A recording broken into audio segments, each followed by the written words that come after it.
Hi everyone, it's me Percy J again, and for today's video is ituturo ko sa inyo kung paano i-enable yung thanks button sa ating YouTube channel. Isa yan sa paraan kung paano maka-send ng pera yung mga gustong magbigay sa atin, and huwag tayong mag-expect, as I say before, huwag tayong mag-expect na bibigyan tayo ng pera, no?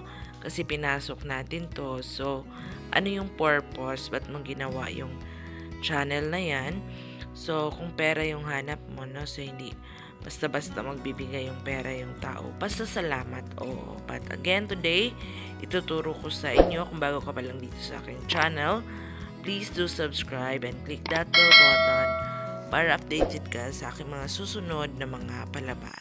Oh my baby, got me staring at you, so I'm crazy. Won't you bend that back for me? We won't stop, got you feeling both live. You get to fly with me. Natin gagawin, guys, punta kayo sa iyong Chrome, then pag nakapasok na kayo dito sa ating YouTube studio, makikita kayo ng $sign, pindutin nyo lang yan.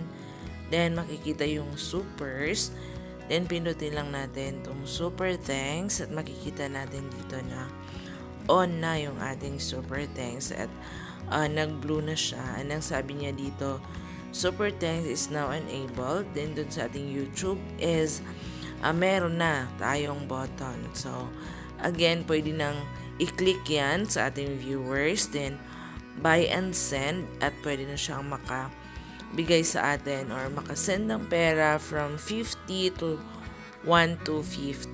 It depends kung ano yung isisend niya. But again, bonus na lang po to sa atin. Sikapin lang natin kung ano yung ikakalago ng ating YouTube channel para balik-balikan tayo ng ating mga viewers. So, ganun lang kadali, guys. Basta ginawa natin yung paraan easily para makasend sila sa atin, hindi na magtatanong.